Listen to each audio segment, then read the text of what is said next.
own zone, and they can't clear. Barriga snaps a shot, scores! It eluded Benson, who immediately comes up protesting that he was interfered with.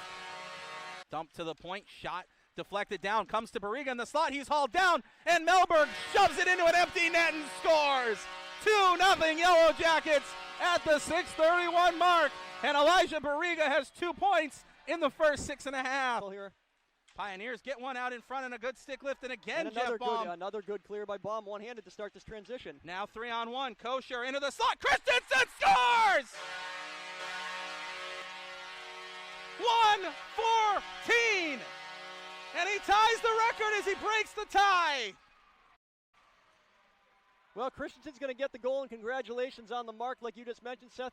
The rebound to the captain again. Goes back to the point. DeMel through a screen and scores! Austin Albrecht jammed it in. I don't know if that had got over the line before by DeMel. But either way, Josh Benson cannot allow that to leak through. He does, and it's 4-2. Yeah, and again, we continue to talk about the AIC defense here. Patrick DeMel's going to get either a goal or an assist, one or the other on this. But they need to get 27 off as a shot. And oh, what a save by Stefano Durante. Axe, Kapchek, Christensen, Reinhardt, and Melberg. All of the guns trying to, as you said, put this thing away, perhaps here in the second period. Kapchek, Yaks, Clapper, score! Yeah, how many times have we seen him do that? Yeah, it's not going to get much easier than that, too, Seth. I mean, that's a simple pitch and catch right there, and that net was wide open. The Yaks was not going to miss that from right there, and he makes no mistake. On the tape, off the tape, a perfectly placed one-timer into the back. So averaging north of 4 goals a game in their last stretch as they rip one wide. The rebound, stop play, score!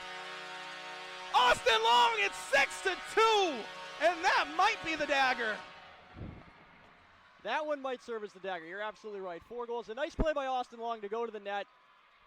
Little broken play off the back wall, off the shot that was initially wide of the net.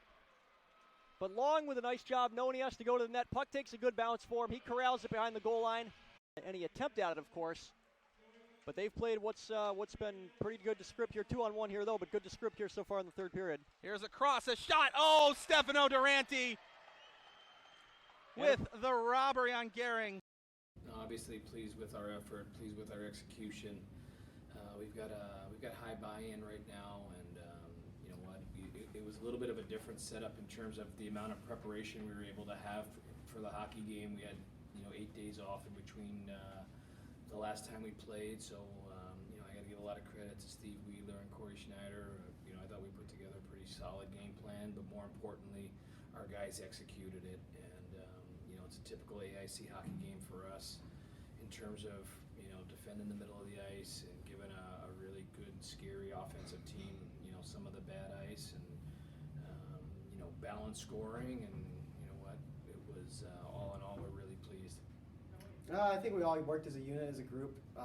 We've been working really well lately, working hard on making sure we get to dumps in pretty quick and get first touches all over the place, and it's been really important for us to get shots through, especially the way our forwards have been playing. If we get pucks down low and on net for them, they'll go in, get to work, and then outwork the other team, and we just roll with it.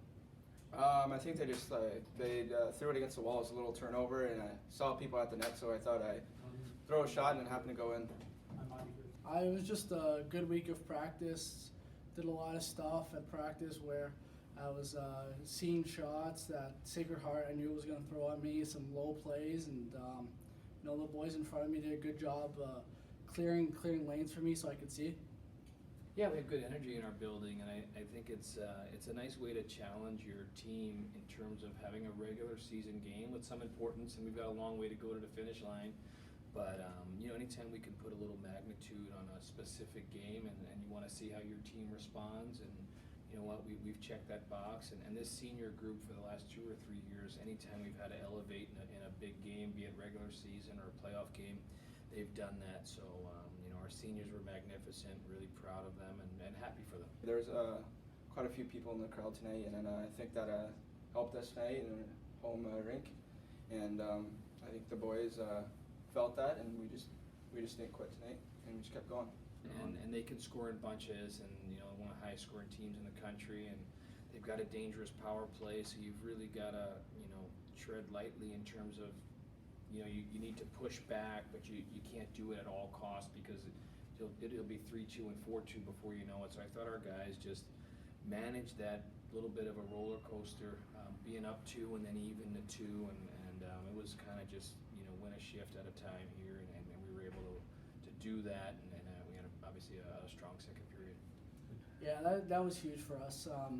Against a team like that who can score so quick, to do it against them is even better. And going down the stretch here where you're going to need games like that, it really pulls out for us. And our power play again coming through for us, and our forwards and our D have been playing so good, and we're getting offense right through the lineup. Yeah, I mean, I thought it was going to go back and forth either way. I mean, we both have good offense and stuff. We knew that they were going to quit, and they didn't go down easy. So, I mean, I think that's if we match their intensity and weather the storm, I think we'll come out with the outcome that we got tonight. 2-2, and the best player in our league, or one of the top players in our league, Cotton, gets a puck and at the point blank, and Steph makes a great save, and it's 3-2 going the other way, and then you're chasing the game, so you never know the outcome after a play like that. So the one thing Steph Durante provides for us is stability. He's a guy that pucks tend to stick to him,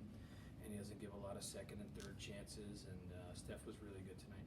Yeah, it's definitely huge. I mean, he made those 2 glove saves, those 2 massive glove saves for us. When we break down, it's always nice to be reliable, not only him, but even when Skog's in net, that both of those guys are going to be huge for us. And if something breaks down, we always know as a D unit that our goalie's got our backs, and that's key moving forward here. Steph, he's a good goalie, so is Skog, and either one internet, we know that they're going to make plays and stop the puck, and they're both great for us in back there. Actually, he comes to our goalie camp in the summer and he shoots for us, so I kind of had a little edge on him. Kind of had a feeling he was going glove high, and lucky enough he did, and I got to come over with that. So it's a great play, but kind of reading it. Yeah, I agree. We were good in the second. We had great jump in the first as well, and I thought we got off to a great start. And our effort indicators for us some nights are how we do in the face-off circle, and we were just small little things. We banked a bunch of small things, and you get a little puck luck, and pucks tend to find you when you're doing things the right way, and that's what happened tonight. Oh yeah, definitely. I mean, we know that Sacred Heart's right on our heels, and we know that playing them every time is very important, and each point is huge, especially at this point of the year. We know eventually, who knows, we may end up seeing them later down the road in playoffs, so it's nice to get out there and get some work in beforehand and be ready to go whenever time really starts. Well, they're a team you can't give space, and you can't give them space off the rush, and you have to have the courage to play with good gap. And we were able to do that, those 3 guys in particular. I think it's a great observation by you, Seth. I thought that those guys were great. And the one thing we do have is we've got high-end skating defensemen that allows us to play a little tighter, and we have to make those guys give the puck up, and we checked that box tonight. Yeah, they've been huge, especially tonight. Blocked so many shots and really limited their really red zone opportunities in front of the net, and it makes my life easier. And I think it just calms down the team in general. They've been so huge for us, especially through this streak that we're going through right now, and they just keep getting stronger each game, working with Weedsy at practice, and it's paying off. He's a high-end player. I mean, he's arguably one of the best players in the league. It's an on-off stick type play, and you know what? He doesn't get enough credit right now for how hard he's playing away from the puck, and we've asked him to make some sacrifices in terms of less one-on-one play and better team play, and his play away from the puck in the last month for us has been terrific. And when he gets the puck, it's he's as good as anybody. He can break you down, but I'm really happy about his play away from the puck, and he's been a real leader in the room for us. And he is a guy that instills confidence in our hockey team because he's a terrific player, and I'm happy for Blake. I didn't realize that was the one that tied it, and fingers crossed here. Hopefully he surpasses and becomes our all-time leading scorer. He deserves it.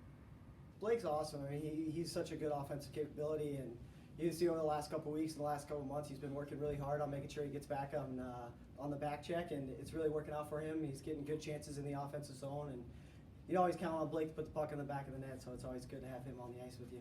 Yeah, he's so fun to watch. Some things he can do with the puck. He reminds me a little bit of like an Austin Matthews kind of player, the way he shoots the puck and the way he makes plays. And he's been so huge for us over like my 3-year career here and his 4-year career, and I'm proud of him and I'm happy for him to do that. We're doing better. I think we just got to do the same thing that we did tonight and turn their defensemen, get first touches on the puck, and create things in the O-zone. It'd be hard work. They like to get pucks in and use their big bodies and try and outwork us. But I mean, as long as we get in pucks and get first touches, work as a unit of 5, we should be able to break the puck out pretty simple and go down. Hopefully, get some offensive opportunities. Yeah, I know my dad's already asking to get him some tickets. So, it'd be good to see them. Haven't seen them in a while. So, always a fun place to play for myself. Got a lot of people coming. So, really happy to go up there. Not so much. I mean. Definitely last year what we did was super special, and to win both those games in overtime in such dramatic fashion, it's really nice to get to go back there and hopefully get to go back there in playoffs at the end and hopefully defend our title again. Yeah, they've been doing really well lately. I can see that in the standings, and they're a scary team. They got some good weapons, and going out there is always a tough place to play. Good fan section, and they're going to come at us hard, but. We'll regroup here tomorrow and get a good practice in and really just buy into what Coach Lang and the coaches are telling us and get ready for a good Kinesis squad. But we got a long way to go here, and we've lived in the moment here. That's like the most important thing for us is tomorrow's practice. I do want our guys to enjoy it. We've got a really good Kinesis team this weekend that is playing really well. They've got some dangerous guys, so. If we want to make that last game meaningful, there's a long way to go in between that. But you know what? It was a great team effort tonight, and really proud of our guys, and just kind of rising to the occasion a little bit on a Tuesday night here in Springfield is fun. It's February, right? You gotta start ramping it up a bit, and every game is kind of like Game 7 mentality where you win or go home, right? So I think the coaches do a really good job in preaching that to us, and I think it's helping us in the long run.